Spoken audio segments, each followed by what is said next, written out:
Ya Beverly, yang mereka ini yang mengikuti ujian tidak hanya yang dalam keadaan sehat, sakit, tetapi juga yang sedang dalam keadaan bermasalah. Dan pihak sekolah tetap mengakomodasi atau memberikan kesempatan seperti sekolah PGRI yang ada di kawasan Cipayung, Jakarta Timur, memberikan kesempatan bagi seorang siswanya untuk mengikuti ujian nasional, dan ini berlangsung di kantor polisi. Nah, begitu pula siswa yang juga terjadi di sejumlah daerah, bukan hanya di Cipayung, saudara. Beberapa siswa yang sedang menjalani masa hukuman mendapat kesempatan untuk ikut ujian di lapas tempat mereka ditahan.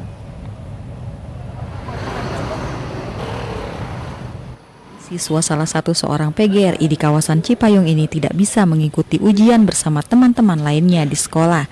Jadi terpaksa mengikuti ujian di kantor Polsek Cipayung, Jakarta Timur dan dijaga polisi serta dalam pengawasan pihak sekolah.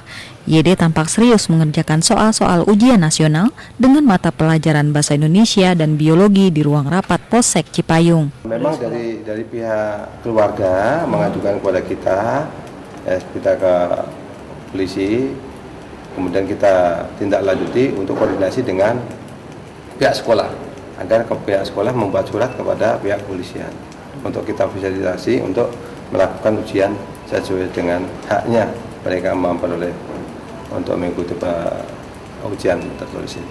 YD telah 1 minggu ini menjadi tahanan di Polsek Cipayung. Ini kali kedua ia ditahan karena terlibat kasus perampasan. Sementara itu di Bau-Bau, Sulawesi Tenggara, meski harus mengikuti ujian nasional di Lembaga Permasyarakatan kelas 2A Kota Bau-Bau, Randi dan Iqbal terlihat cukup semangat mengikuti ujian nasional.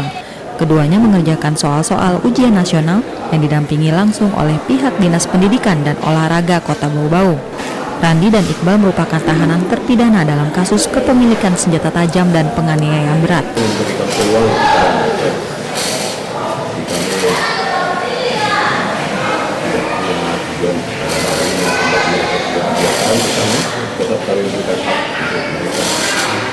Pihak lapas memberikan kesempatan pada warga binaannya agar tetap mendapatkan haknya untuk mengerjakan soal-soal ujian nasional yang ada layaknya siswa-siswa lainnya.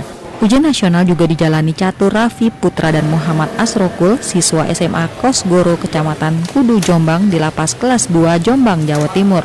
Kedua tahanan remaja ini tetap bersemangat mengerjakan soal meski soal datang terlambat dan pengawas berasal dari sekolah lain. Memang itu aturannya, pengawasnya harus dari SMA lain, tidak boleh guru yang satu sekolah. Perlakuannya seperti apa? Pokoknya memang aturannya yang boleh masuk ke ruang ujian hanya pengawas. Secara prinsip ya, kami menghargai hak pendidikan yang didapatkan oleh anak ya. Apalagi hal ini menyangkut ujian akhir nasional, jadi kami harus memfasilitasi walaupun dia mengalami kasus hukum, statusnya masih dalam penahanan, tapi hak pendidikan dia masih tetap saya hargai dan saya fasilitasi untuk bisa mengikuti ujian nasional. Pihak lapas kelas 2 Jombang memberikan keleluasaan kedua siswa tahanan titipan Pengadilan Negeri Jombang terkait kasus perjudian di kampungnya di Desa Ngusikan, Jombang. Keduanya bahkan sempat belajar setelah dikirimi buku pelajaran agar bisa belajar di sel tahanan. Tim Liputan 6 melaporkan dari sejumlah daerah.